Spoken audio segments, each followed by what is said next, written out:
experience of your life is entirely generated from within. Is that so? What is being generated from within must be happening your way. Must happen your way, isn't it? But right now, just about anybody can make you happy, make you unhappy, make you miserable, make you frustrated, make you angry, make you so many things. This means you're in a very deep state of slavery. Somebody decides what should happen within you, not even around you. What should happen within you, somebody decides. This is a terrible state to be in, isn't it? Because we have not taken charge of this fundamental thing. Something so tremendous has been given to us, but we are busy. We read one piece here, one piece there, we read one tidbit from this scripture, another tidbit from that scripture, and self-help book, this book, that book, all tidbits. But it's not working here and there in small way. On a certain day, a bull, you know a bull? A bull was grazing. Chomp, chomp, chomp, chomp, chomp. Slowly, green grass led him deep into the jungle. He went deep inside. There was a lion who was past his prime and he was having difficulty hunting in the jungle because the animals are fast and he is getting slow. Then he saw, after many weeks of grazing, this bull had become nice and fat. He saw this nice fat bull, his mouth watered. He stalked him, found the right moment, pounced upon him, killed him and ate him up. Stomach became full. With great satisfaction, he roared. There were a few hunters passing by. They heard this roar, they tracked the lion down and shot him dead. The moral of the story is, when you're so full of bull, you should not open your mouth.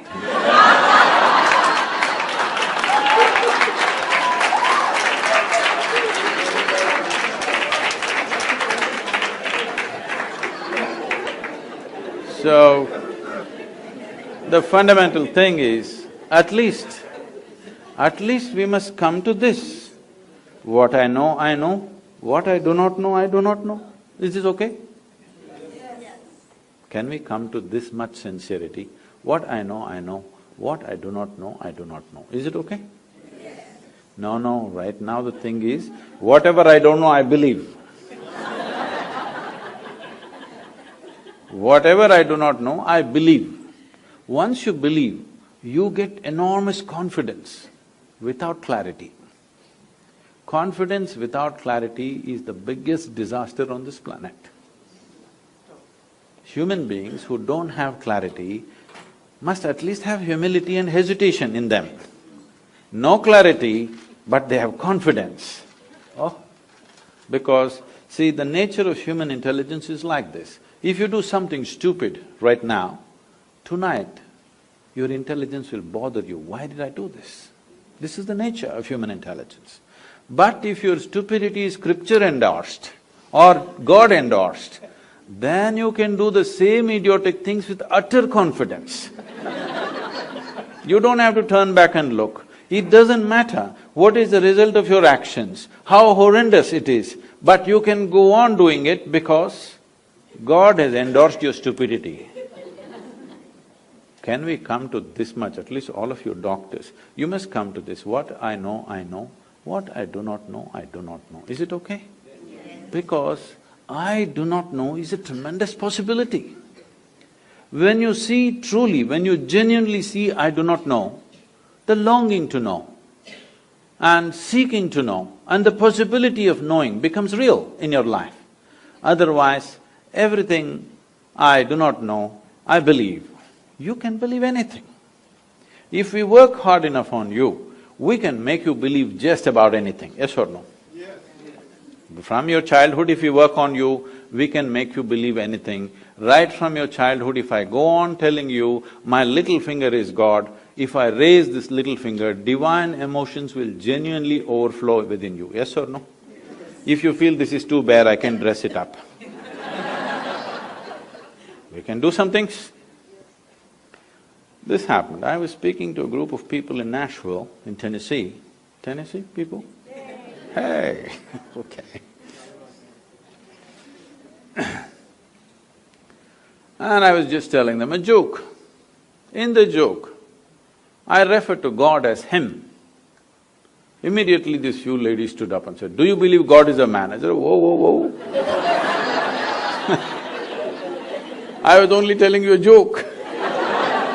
They said, "It doesn't matter, you said Him, do you believe God is a man?" Now this is a big issue in some of the southern churches in America. Is God a man or woman? They're trying to settle in this election, of course, but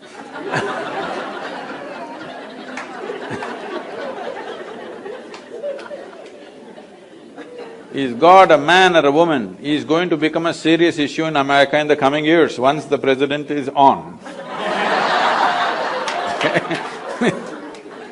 But in India, we have no such problems.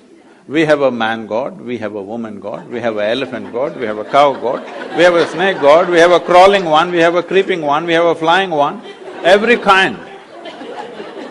Because we are a very wise culture, we foresaw all the future problems that may occur. Who knows who will claim tomorrow what? I was just 2 weeks ago, I was in Uganda. You know, in Uganda there was this… Some of you come from there? Oh yeah. I was in Uganda 2 weeks ago. And Idi Amin declared, "God is black." I agree with him. Because if a white man can have a white god, why can't a black man have a black god? What's the problem? But these people don't know, because they've never seen God, you know. They saw only the messengers, sons and stuff. In India, we know God is brown. Yes, because God Himself landed in India 9 times. You know this? 9 avatars, 9 times God Himself landed in India, Himself. Not His son, not His messenger, Himself. Indians Indians are always very proud of this. God came Himself to India. To other places He sent messengers, sons. So, So I keep reminding them, that is because God wouldn't trust anybody with Indians.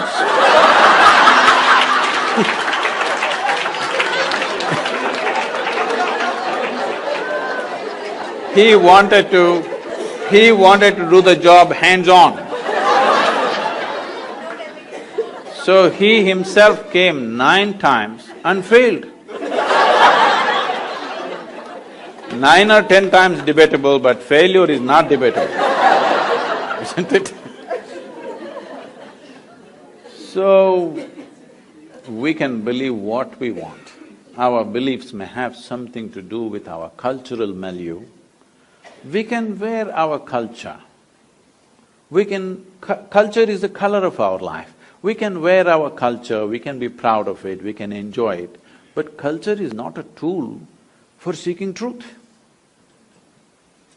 Culture is not an efficient tool, because what you do today, whatever nonsense you do today, is tomorrow's culture. Yes or no? Whatever nonsense they did yesterday is today's culture. Culture is never a conscious process. To some extent, maybe. The rest is all hodgepodge of all kinds of things that many people did, isn't it so? Or do you believe that all of you consciously creating tomorrow's culture? Are you? Not at all. Whatever nonsense you do, your children will pick it up and they'll do it little differently, isn't it? So, culture is not a conscious tool, culture doesn't have sharp edges, it is just like that, simply evolving like an amoeba in various forms, everybody in this room full of people, each person will have their own understanding of what is Indian culture right now. Yes or no? And you're free to have that, because it is you who making the culture, you're the producers of culture. This is not an instrument of truth. But if you do not know the truth about your own nature, how can you conduct this well? Only by accident. When you conduct something so sophisticated by accident, anxiety is natural, isn't it? Everybody is a client, you can put that up in your practice. Psychiatrist, everybody is a client. I was just joking, we started many crematoriums because the conditions were very bad in southern India. Isha started many crematoriums. People asked Sadhguru, what should be the byline? So we called it Kayantasthanam, that means where the body ends. Byline, I said, put it, everybody is a customer. Don't do any market development, just wait. Everybody will come one day. You don't have to do any marketing. Anyway they will come, isn't it? So madness is also going to become like this, that almost everybody is a client.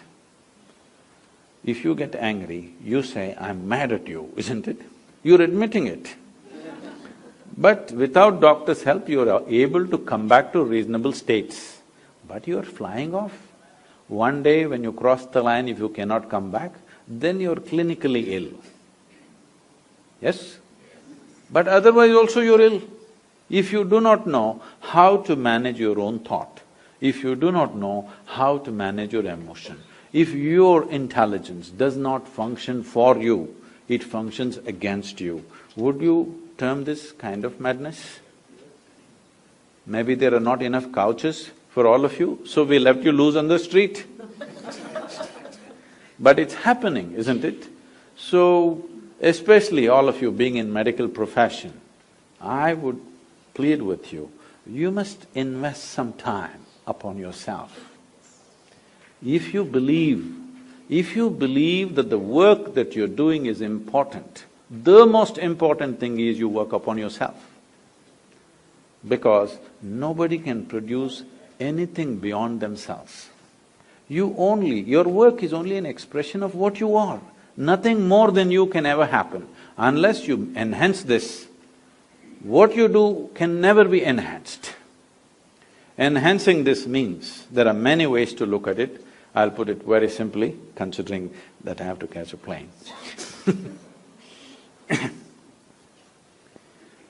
See, when we say intelligence, today, because of English language and the so-called modern education, the kind of education that most of us have gone through, is just education which was designed to produce obedient people, not intelligent people. It was not designed to cultivate geniuses. It was designed to curb your genius and make you into an obedient person, so that you can take orders from Her Majesty's service. Yes, essentially it was created for that purpose. Maybe you're useful in some job, but it will not allow you as a human being to really blossom, to create something. It is created for mass production of something, whatever that is. There are some interests, goals set up by other people, how to produce nuts and bolts for that large machine that we have created is how the education is structured. This is not cultured for individual enhancement, this is not cultured for… See, if you're looking at… Anyway, the children's schools are called nurseries, isn't it? And nursery means what? You must provide conducive soil for this plant to grow its fullest possibility.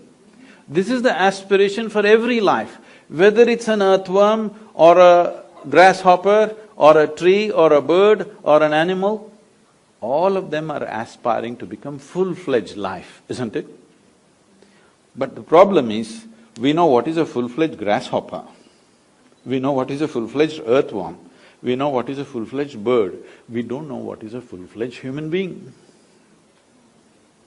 Because for the human being, for every other creature, there are two lines which nature has drawn. Within that they live and die. For the human being, there is only bottom line, there is no top line. Because there is no top line, people are suffering. Or in other words, what you're suffering is not your bondage, as people are telling you, what you're suffering is your freedom. Because nature has left you free, you can be any way you want right now. See, if you were born as a tiger you wouldn't have this confusion, You wouldn't sit and worry, will I become a good tiger or not?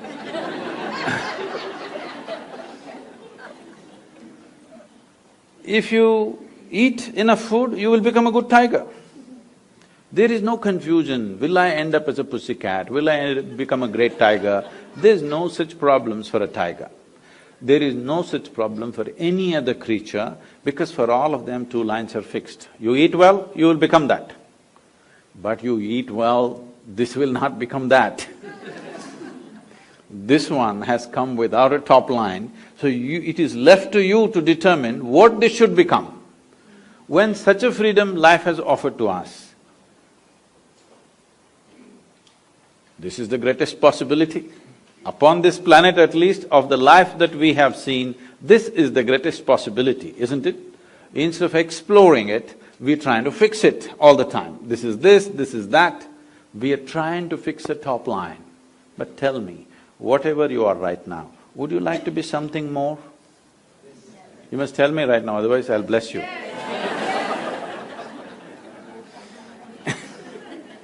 If that something more happens, what?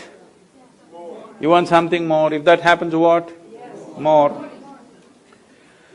So, you seem to be wanting to expand in installments slowly. So let's say I will make you the king or queen of this planet. Don't look at me hopefully. Does it look like I'm going to commit such a blunder today? No. Suppose you become the king or queen of this planet, will you be fulfilled? I'm asking you. You will look at the stars, isn't it? Yes or no? This is the nature of the human being, because you are not looking for more, you're looking for all. And all cannot happen physically. If you're looking for all, this means you're looking for a boundless goal, an infinite goal. You're looking at infinity and going in installments. This is a terrible crippling process. Yes, you're looking at the infinite, your goal is infinite nature, but your approach is installments. Can you count 1, 2, 3, 4, 5 quickly and arrive at infinity one day? You will only become endless counting, isn't it? So if you're longing for something infinite, this means you're longing for something without boundaries. You're longing for something without boundaries means you cannot approach it with a dimension with boundaries. When I say dimension with boundaries, see, everything physical is possible only if there is a defined boundary, isn't it? Now, this we call a physical body because it has a defined boundary. If we pull out all the boundaries, then this is no more physical, isn't it? Physicality is a consequence of boundaries, but there is something within you longing to become boundless. If this longing to become boundless, if you give it an unconscious expression, if it finds a very basic physical expression, we call this sexuality. All you are trying to do is something that is not you, you are trying to make it a part of yourself. It seems to work for a moment and after that it doesn't. If you find an emotional expression for this, we call this love. This again the same thing, something that is not you, you're trying to make it a part of yourself. If it finds a mental expression, it gets labeled as greed, ambition, conquest, or simply shopping. If it finds a conscious expression, generally we used to call it yoga, but in New York City, I'm a little afraid to use that word because immediately all of you may start what people are doing in the Times Square, you may start doing it right here, it's just next door. No, yoga does not mean twisting and turning your body. Yoga means you learned how to obliterate the boundaries of your individuality. You learned how to erase. Why should I erase? Not that you should erase, because there is no boundary, it is only your psychological structure which is giving you a boundary. Right now when you sit here, you are absolute, isn't it? This is me, that's you, 100%. But, try this and see, close your mouth, hold your nose like this for a minute. You will know that this is not absolute, this has to transact continuously, isn't it? What you exhale, the trees are inhaling, what the trees exhale, you are inhaling. If you stop this transaction, or in other words, for those of you who are pulmonologists, one half of your lungs is actually hanging out there on the tree, isn't it? Yes or no? One half of your lungs is out there, because this cannot function without that. Now, this is not just on the respiratory level, every subatomic particle in this body is in constant transaction with everything in this cosmos, otherwise this cannot exist for a moment. See, here we are, sitting on a round planet and the damn thing is spinning on top of it. And in the middle of nowhere, you don't know where it begins, where it ends, here we are sitting and doing all this talking. Obviously, a million forces that you don't even understand are keeping you in place, isn't it? Yes or no? If you don't know, you go up a mountain or dive into the water, you will understand what I am saying. If you go up a mountain, your brains will fill up with water. If you go down, your blood and brain will become full of air. All that's happened is little change in pressure. So the whole lot of forces, even managing and keeping you in place and in one piece, isn't it? If all the pressure is taken out, we may become bits and pieces. Too much pressure, we may become something else. Not just pressure, on a million different ways. This is right now being supported by too many things. You're on life support, I'm saying. Constantly, otherwise this cannot last by itself. So, anyway, there is no boundary for this life to exist. The life within knows this. Even the body knows this. Only your mind doesn't know this. Your mind thinks you're an absolute creature by yourself. So when you consciously erase this boundary in your mind, this means you can sit here and experience everything as yourself. If everything in the universe you begin to experience as myself, then we say you're in yoga, or we say you're a yogi.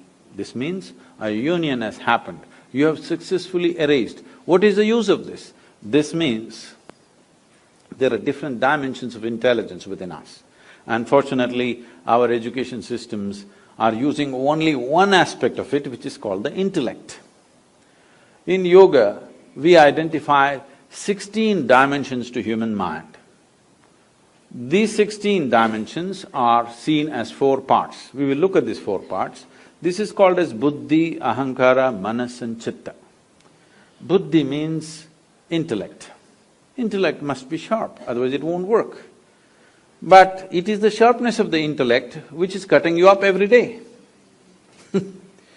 Not because intellect is a bad thing, if you don't have a steady hand, a sharp knife is a problem, isn't it? Why we don't give a knife to a child's hand is not because the knife is dangerous, because a child doesn't have a steady hand. In the last 24 hours, what do you think? Have knives saved more lives or taken more lives? Surgeons, please tell me. We are here, sir. So she's saying because we are all here, they are all saved. It has saved many lives in a few irresponsible hands. It might have taken some lives, but knife is not dangerous. Sharper it is, the better it is. Hello? Yes. So intellect is not the problem. Sharper it is, the better it is. An unsteady platform, then it starts cutting you up. It either cuts other people or cuts you up. The next dimension of the intelligence is called ahankara. Ahankara does not mean ego as most people think, it is the identity. Because the nature of the identity, the subtlety of the identity determines how your intellect functions. Right now I say, I am a man. The stronger I say it, the more my intellect will try to protect my masculine nature. If you say I am a woman, it'll start protecting that. If I say I'm an Indian, it'll start protecting that. If I say an American, it protects that. To what extent? Even to the extent, even if it costs my life, it's okay. But my Indianness or my Americanness or my manliness must be protected at any cost. This is what ahankara does to you, because the identity, how you take the identity. There is an entire system of education in India which is about training a child how he should groom his ahankara, his identification, how he should groom it in such a way that it is beneficial for him and beneficial for everybody around him. How to groom one's identification, there's a whole process. Unfortunately, we've given up everything, we get stuck to something or the other. So identity is the hand which holds the knife of the intellect. How steady it is, how subtle it is, will determine what the knife will do. Now, this is rooted in what is referred to as manas. Manas means it's a huge silo of memory.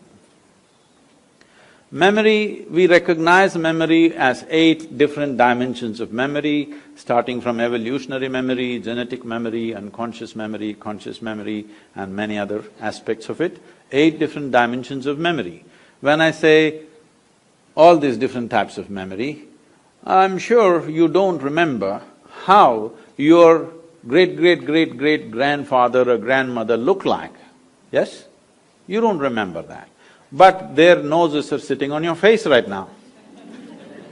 Yes or no? Your body remembers 100%. Yes or no? It even remembers the skin tone of your great-grandmother. You might not have seen her, you may not remember, but it remembers everything.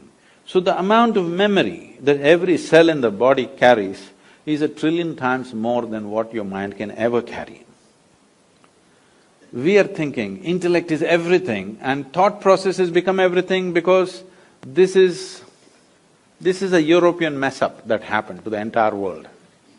Somebody said, "I think, so I am." No, because you are, you may think. Yes or no? Which is first I'm asking you. Because you are, you may think. Because you become such a mental diarrhea that all the time thought is flowing, you think thought is even before you? Not because you think you are. Because you are, you may think. Like if I want, I move my hand where I want, I should be able to move my mind where I want. When I don't want, I must be able to hold it here, isn't it? Right now the problem is, it's become like this all the time. If this happened to your body, you would look ridiculous, isn't it? Even with the mind it is the same thing, your only comfort is others cannot see it. Yes? It's equally ridiculous. You're comfortable because you think the person next to you cannot see it, but if they pay enough attention, they can. They can, believe me. Now, the manas is a silo of memory. If you cut off the connection between the memory and the intellect, your intellect feels suddenly useless if it is not empowered by memory. See, people lose their memory, their intellect is still intact, but it's no use because there is no memory. So these are 3 dimensions, and the 4th dimension is called as chitta. Chitta is a dimension of intelligence within you, unsullied by memory. There is no iota of memory in this. What memory means is, memory is the way you are setting up your boundaries. With memory, you recognize, this is my friend. Oh, I don't know who this is. That is my relative. I don't know who that is. You're establishing the boundaries of your life with your memory. Everything that you remember sets a boundary for you, isn't it? You remember, this is my country, now it sets a boundary for you. You remember, this is my father, it sets a boundary for you. You remember, this is my husband, sets a boundary for you. This is my child, sets a boundary for you. There is a dimension of intelligence within you which is unsullied by memory. If you touch your chitta, in the yogic lore, in a very mischievous way, it is said, if you touch your chitta, God becomes your slave. Because the dimension of intelligence which is capable of making a banana into a human being, if it became a conscious process, you would definitely live magically, isn't it? Other people will think you're superhuman, but I am telling you, this is what it means to be human.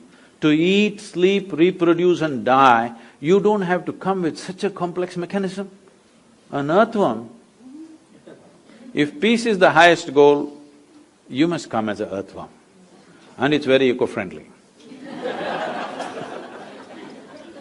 All its aspirations are 100% ecologically sensitive, isn't it? Yes or no? If you have a question, please. Yes, please. Namaskaram, Sadhguru. I have a question about medicine and law. In my opinion, a lot of physicians make medical decisions with fear of the legal system and malpractice suits. This fear affects the physician-patient relationship and increases healthcare costs. For example, I know I've ordered some tests for patients based on this fear, and I've seen other physicians do the same. So can you please speak on physicians' legal responsibility in taking care of someone else's health? And what can physicians as individuals and as a social collective do to overcome this fear? In ancient India, it was always said, there are three things which should never be commercialized: education, health and spiritual process. The moment you commercialize these three things, they will take the society in a completely different direction. When I say completely in a different direction, people are telling me, I have no way to check the statistics, they're telling me the food industry on the planet is $7.6 trillion. The pharmaceutical industry is $7.2 trillion. By the end of 2017, they're saying the pharmaceutical industry will be well above the food industry. This doesn't look like we are creating health on the planet, right? We are eating more medicine than food. Doesn't mean that we're doing great, obviously. So somewhere we've gone little off the rails. And I'm sure, I know what I say is not going to be very popular here. All of you have taken up a certain oath, isn't it? So your commitment is to health. Your commitment is not to legal systems. Your commitment is to health and life of the person who sits in front of you at that moment, or usually they lie in front of you probably. Your commitment is to that life and the well-being of that life. If legal systems are such right now, people are exploiting it in many different ways for their own advantages. Let it be so, one or two will suffer, I know. But suppose all of you practice medicine as it should be for the well-being of the patient, I'm sure most of the time that's your concern. But sometimes legal systems, other things take over. If you ignore those things and do it, suppose half of you have liability cases against you, then they have to change the law. Right now only 1 or 2% are under the liability, so they won't change the law. I'm saying you must become a majority, then the law will change, obviously. But medical systems, healthcare, your education and the capability to meddle with somebody's life, all this was given to you with a trust that you will always keep the well-being of that person above everything else. Let's keep it that way, please. Whether people go to a temple, church or mosque, they're busy making deals. Deal makers and devotees are two different people. We need to change the equation. It is not for those who do not have to talk about sharing, because what little they have, they're not willing to share. When success or failure makes no difference for you, you are a true success. I don't understand. When the result of an event has no impact on you, both ways you blissed out, you are a success. Till I was 19 years of age, I was so taciturn that I barely spoke. God, if I raise this little finger, divine emotions will genuinely overflow within you, yes or no? If you feel this is too bare, I can dress it up. We can do some things. This happened. I was speaking to a group of people in Nashville, in Tennessee. Tennessee people? Hey, okay. And I was just telling them a joke. In the joke, I referred to God as Him. Immediately this few ladies stood up and said, "Do you believe God is a man?" I said, "Whoa, whoa, whoa." I was only telling you a joke. They said, "It doesn't matter, you said Him, do you believe God is a man?" Now this is a big issue in some of the southern churches in America. Is God a man or woman? They're trying to settle in this election, of course, but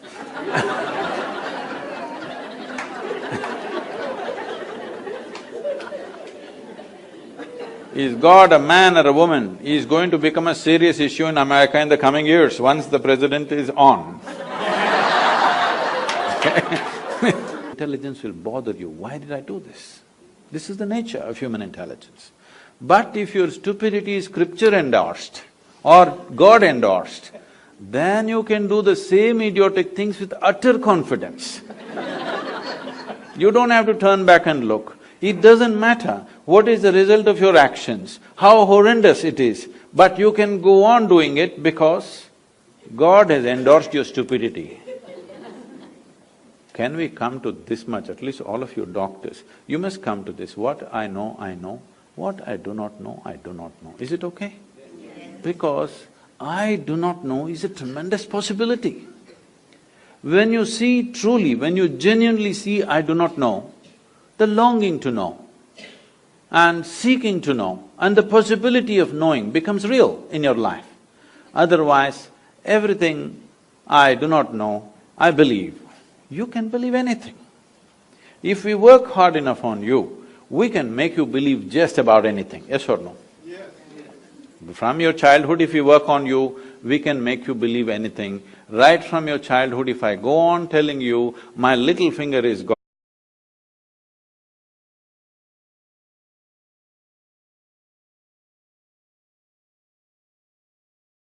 experience of your life is entirely generated from within. Is that so? What is being generated from within must be happening your way. Must happen your way, isn't it?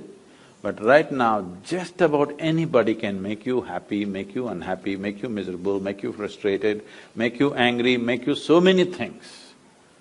This means you're in a very deep state of slavery. Somebody decides what should happen within you, not even around you. What should happen within you, somebody decides. This is a terrible state to be in, isn't it? Because we have not taken charge of this fundamental thing. Something so tremendous has been given to us, but we are busy. We read one piece here, one piece there, we read one tidbit from this scripture, another tidbit from that scripture, and self-help book, this book, that book, all tidbits. But it's not working here and there in small way. On a certain day, a bull, you know a bull? A bull was grazing. Chomp, chomp, chomp, chomp, chomp. Slowly, green grass led him deep into the jungle. He went deep inside. There was a lion who was past his prime and he was having difficulty hunting in the jungle because the animals are fast and he is getting slow. Then he saw, after many weeks of grazing, this bull had become nice and fat.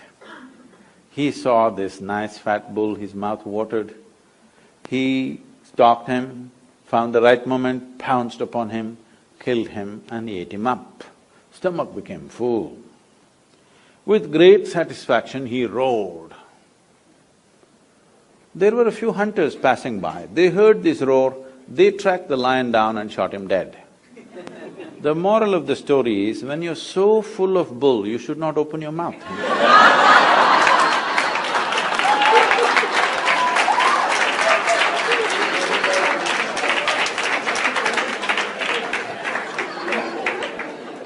So, the fundamental thing is, at least we must come to this. What I know, I know. What I do not know, I do not know. Is this okay? Yes. Can we come to this much sincerity? What I know, I know. What I do not know, I do not know. Is it okay? Yes. No, right now the thing is, whatever I don't know, I believe. Whatever I do not know, I believe. Once you believe, you get enormous confidence without clarity. Confidence without clarity is the biggest disaster on this planet. Human beings who don't have clarity must at least have humility and hesitation in them. No clarity, but they have confidence. Oh, because see, the nature of human intelligence is like this. If you do something stupid right now, tonight you're in